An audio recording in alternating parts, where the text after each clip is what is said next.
चलो वापस आइए। मुझे लगा कि ये वीडियो फिर से रिकॉर्ड करना पड़ेगा, थोड़ा सा इनकन्वीनियंस हुआ होगा, असुविधा, उसके लिए मैं माफ़ी चाहूँगा आपसे। आप इसको देख लेना एक बार, नहीं होगा तो फिर से मैं इसको रिकॉर्ड कर लूँगा। वैसे मुझे लगता है कि ये चल रहा है रिकॉर्डिंग, ठीक है। ये हुआ क्या था मुझे खुद समझ में नहीं आया। नेक्स्ट पेज, ठीक है। तो यहाँ पे जितनी बातें बोली, रेडिएशन वेशन होता है यहाँ पे। देखो, जिस भी सॉइल का हमें वाटर कंटेंट निकालना है, उस सॉइल में हम लोग ये दो केसिंग को यहाँ पे इंसर्ट करते हैं, ठीक है, लोड करते हैं। उसके बाद एक में हम डालते हैं रेडियो एक्टिव मटेरियल कोबाल्ट 60, ठीक है, ये वाला जो है जिसमें रेडियो एक्टिव मटेरियल डालते हैं। दूसरी तरफ हम लोग डिटेक्टर को डालते हैं, दूसरी तरफ केसिंग में डिटेक्टर का केसिंग डालते हैं। और रेडियो एक्टिव मटेरियल से जो न्यूट्रॉन निकलता है, वो न्यूट्रॉन जाके पानी के मॉलिक्यूल से टकराता है। पानी के मॉलिक्यूल में मौजूद हाइड्रोजन जो होता है वो न्यूट्रॉन से रिएक्ट करता है और न्यूट्रॉन की एनर्जी को लोअर डाउन कर देता है, कम कर देता है। कम करता है तो फिर यहां से टकराता हुआ फिर न्यूट्रॉन पहुंचता है डिटेक्टर के पास, ठीक है। इस डिटेक्टर के पास पहुंचा, यहां पहुंचता है डिटेक्टर के पास, डिटेक्टर के पास पहुंचता है। अगर नाइट्रोजन न्यूट्रॉन कम पहुंचा, इससे पता चल रहा है कि हाइड्रोजन ज्यादा थी, यानी हाइड्रोजन ज्यादा है मतलब वाटर कंटेंट ज्यादा होगा। तो यही चीज हम लोगों ने बोला है, तो इसे ही मेंशन कर लेते हैं, ठीक है। क्या सबसे पहले, it is a purely field method, field में it is a field method in which दो स्टील के केस को लेते हैं, 2 steel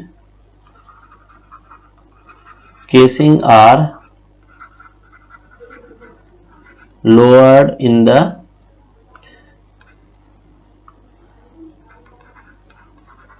soil to be tested। जिस सॉइल मास को टेस्ट करना है उस सॉइल में हम 2 स्टील के केसिंग को लोड कर देते हैं। नेक्स्ट, पहले में क्या लगते हैं, इन फर्स्ट केसिंग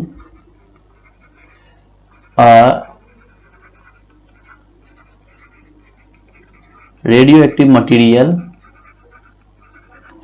कोबाल्ट 60, क्या लेते हैं, radio active material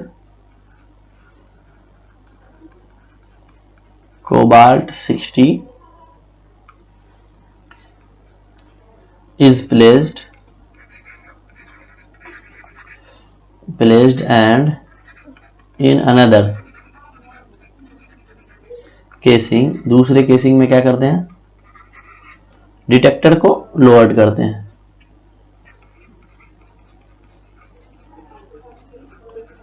detector is lowered.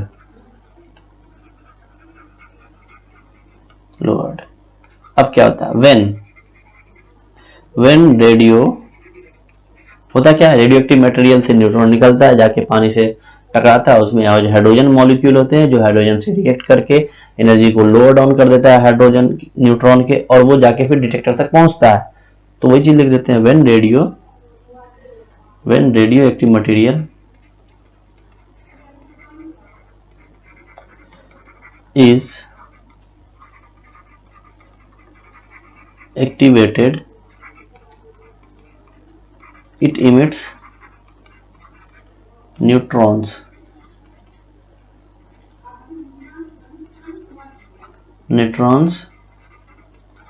which strikes with the hydrogen atom of water and क्या होता है, फिर एनर्जी लॉस होता है, लूजेज इट्स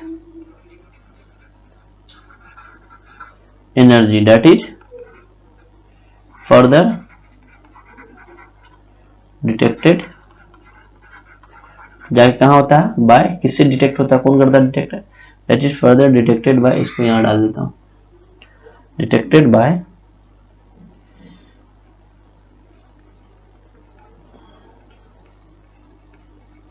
डिटेक्टर में जाके डिटेक्ट होता है एंड इज, फिर इसको कैलिब्रेटेड कर देते हैं, कैलिब्रेटेड कर देते हैं और उससे वाटर कंटेंट मालूम हो जाता है। N is calibrated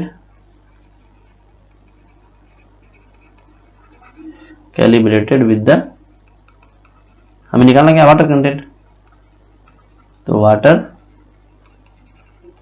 content of the soil. Perfect, 2 page पे आ गया, ठीक है। तो यहां होता है हमारा रेडिएशन मेथड हमारा कंप्लीट। रेडिएशन मेथड में क्या करते हैं, जिस भी सॉइल का हमें वाटर कंटेंट निकालना है उस सॉइल में जाके हम 2 स्टील के केसिंग को लोड करते हैं। दोनों स्टील केसिंग में एक में हम रेडियो एक्टिव मटेरियल डालते हैं, जिसका रेडियो एक्टिव मटेरियल का यूज करते हैं कोबाल्ट 60 का। उसके बाद क्या करते हैं, अभी देखता हूं एक बार, ठीक है। रेडियो एक्टिव मटेरियल डालते हैं, एक में डालते हैं हम कोबाल्ट 60 और दूसरे वाले में हम डालते हैं डिटेक्टर को। अब कोबाल्ट 60 जो है वो जब स्टार्ट होता है, एक्टिव होता है, तो उससे जो है न्यूट्रॉन्स इमिट होता है, निकलता है, और वो न्यूट्रॉन जाके क्या करता है, न्यूट्रॉन जब इमिट होता है तो वो जाके वाटर के मॉलिक्यूल यानी कि वाटर कंटेंट में, वाटर में मौजूद हाइड्रोजन होता है, तो हाइड्रोजन मॉलिक्यूल से जाके वो रिएक्ट करता है, और जैसे रिएक्ट करता है तो उससे क्या होता है कि उसके न्यूट्रॉन के एनर्जी को वो लो कर देता है, यानी घटा देता है, कम कर देता है।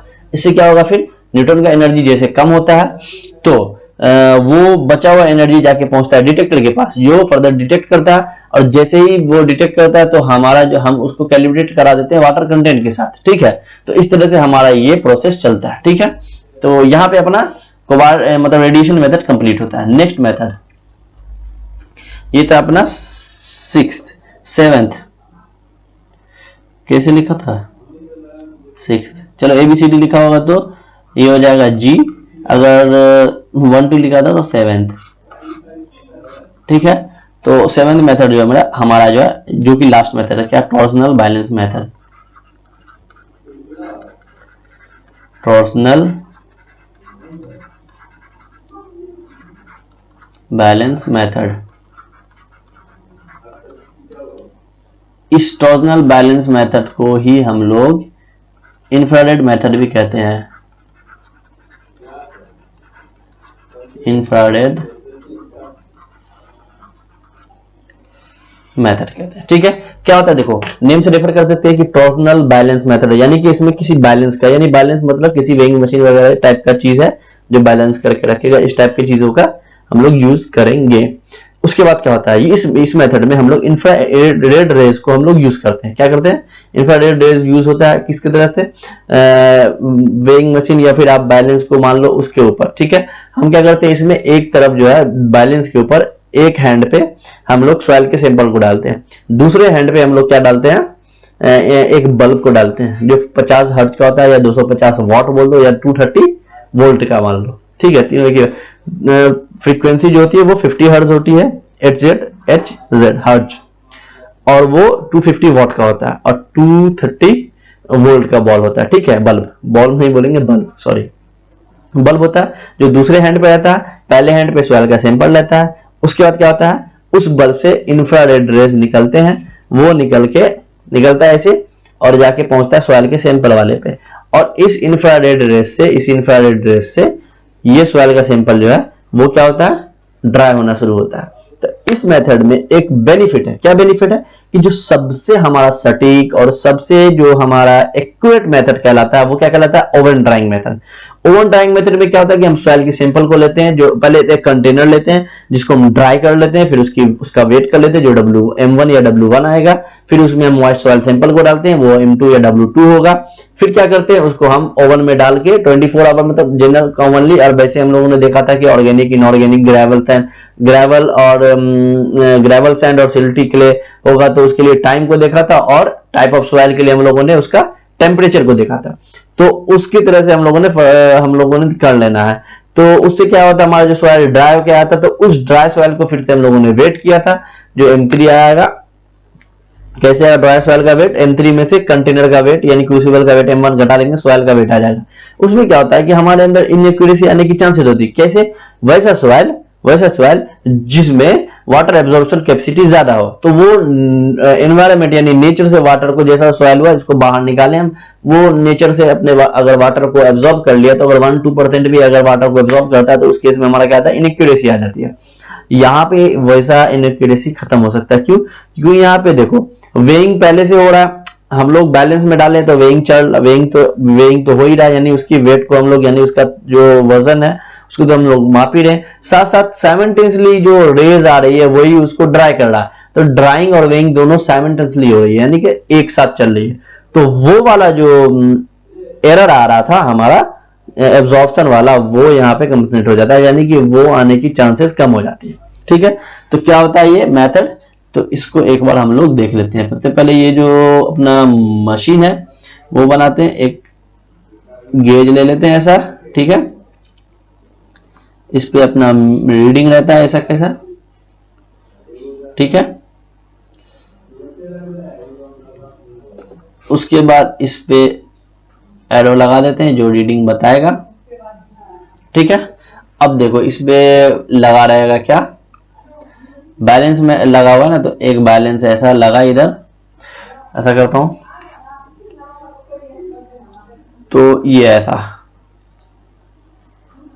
सॉरी थोड़ा सा मैनेज कर लो भैया, यहां से ऐसा लिया, इधर से ऐसा लिया, सेम सेम। उसके बाद नीचे ले लिया, इसका नीचे ले लिया इधर भी। उसके बाद इस पे क्या करते हैं कि एक हैंड पे हम लोग डाल देते हैं सॉइल को, दूसरे वाले हैंड पे हम लोग डाल देते हैं बल्ब,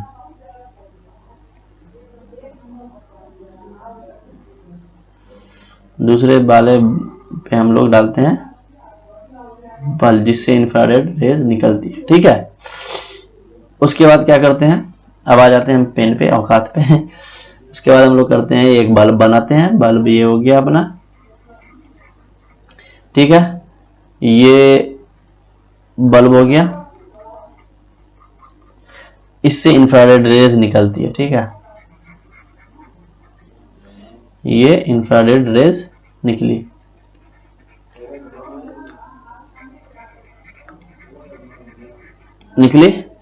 यहाँ पे सॉइल का सैंपल है, यहाँ पे सॉइल का सैंपल है, ठीक है, ये सॉइल के सैंपल में आके इसको ड्राई करने का काम करती है। अभी देखो जैसा जैसा ये सॉइल सूखता जाएगा यानी ड्राई होता जाएगा, वैसा वैसा क्या होगा, ये वाला जो है ऊपर की तरफ उठता जाएगा, या छोट मतलब हाँ वही होगा, लाइट वेट होगा, ऊपर की तरफ उठेगा। इनिशियली क्या है, इनिशियली मान लो कि जो हमारा ये लेंथ है ये L1 है, और इस लेंथ को हम लोग मान लेते हैं L2। अब क्या करते हैं, जैसे इस सॉइल को डालते हैं ना, पहले सॉइल को ये प्रोसेस स्टार्ट होने से पहले, तो यहां से इसको सेट कर लेते हैं, ठीक है, और इस पे टॉर्क अप्लाई करके, यहां से ये ले लेता हूं, टॉर्क अप्लाई करके इसको 0 कर लेते हैं, रीडिंग को, इसकी रीडिंग को क्या कर देते हैं, 0 कर देते हैं। इसका क्या आएगा टॉर्क, अगर इधर का मान इधर का देखें तो वेट ऑफ इधर का ये आया क्या, weight of soil multiply L1 is equal to, इधर क्या है वेट ऑफ बल्ब है, तो weight of bulb multiply L2। ये अभी ये दोनों, इस दोनों का प्रोडक्ट बराबर होगा, ये नहीं बोला कि वेट ऑफ सॉइल इसके बराबर है, ऐसा नहीं, प्रोडक्ट दोनों का बराबर है, ठीक है, इक्वल है, ऐसा हो गया कुछ, ठीक है। उसके बाद जब जो सूखता है, सूखने का यानी ड्राई होना स्टार्ट होता है तो चेंज होना स्टार्ट हो जाता है, ठीक है, ये ऊपर जाना स्टार्ट कर देगा, ठीक है। तो इस तरह से जो है ना हम लोग हमारा जो है ना ये जैसे जैसे ऊपर जाएगा तो जितना रीडिंग ड्राई सॉइल हुआ जैसा ये हमारा रीडिंग आ जाएगा, इससे हम लोग कैलिब्रेट करके हम लोग उसका वाटर कंटेंट पता चल जाता है। तो कुछ मेंशन कर ले, इसको यहाँ रख देते हैं, कोई जरूरत नहीं जिंदगी में, लिखते हैं फिर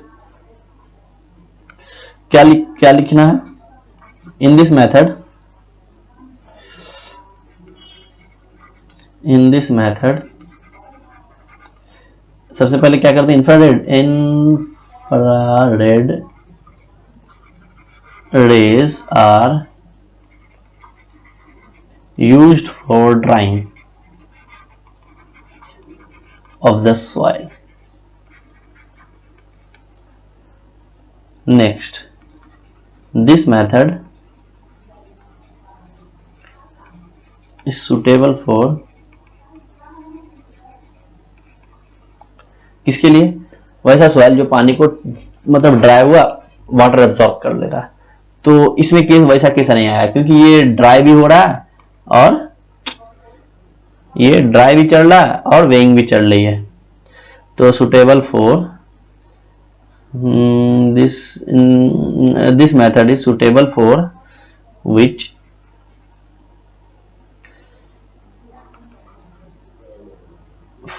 quickly which soil suitable for soil those एक मिनट, ये सेंटेंस में this method is suitable for दो soil which quickly sorry suitable for those soil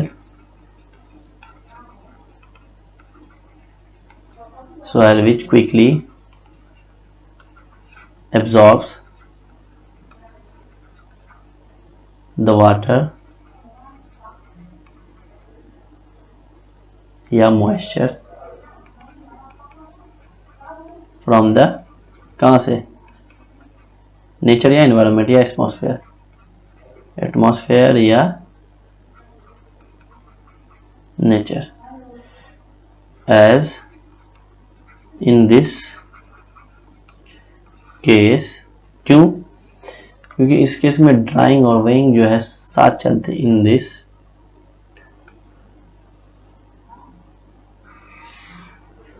as in this case drying and weighing of soil sample is done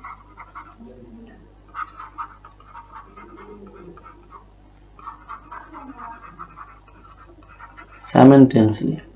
अब क्या होता है? Infrared rays are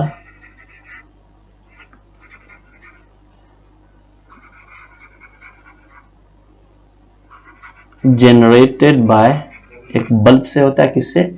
जो 250 what का है, हम लोगों ने बताया था, या फिर 230 वोल्ट का, या नहीं कॉमा 50 हर्ज फ्रीक्वेंसी का। हर्ज frequency infrared rays generated by 250 what 230 volt 50 हर्ज फ्रीक्वेंसी बल्ब से ये जनरेट होता है। अब ये क्या करता है? इट गिव्स, हम लोगों ने सॉइल लिया ना, उसको ड्राई किया, सॉलिड निकाला नहीं, डायरेक्ट सॉइल का निकाला, तो ये भी सॉइल के टर्म में देगा। Gives the water content of soil in terms of weight of soil,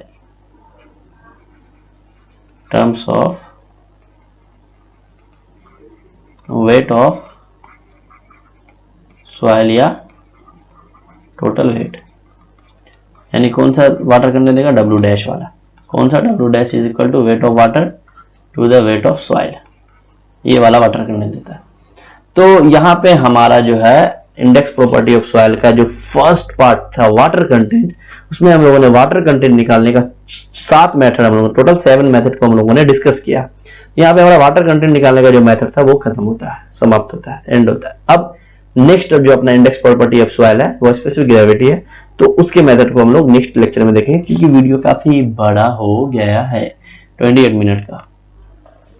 ठीक है, फिर वीडियो पसंद आया हो वीडियो को लाइक कर लो, चैनल पे नए हो सब्सक्राइब कर लो, मोटिवेशन मिलता है। अगर यहाँ तक पहुंचे हो तो आपको बहुत बहुत धन्यवाद। Thank you very much, thank you very much. चलो आपके लिए मैं एक हार्ट बना लेता हूँ, हार्ट, सॉरी शेप्स, अगर हर्ट दिया होगा तो लग रहा है ये दिल तोड़ेगा मेरा।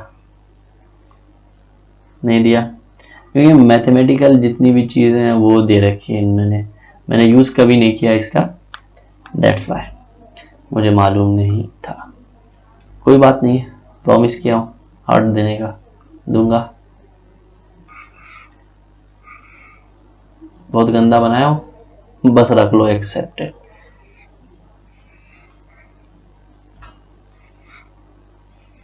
ठीक है, okay, bye bye, see you, take care, thank you very much, thank you for watching the video, thank you.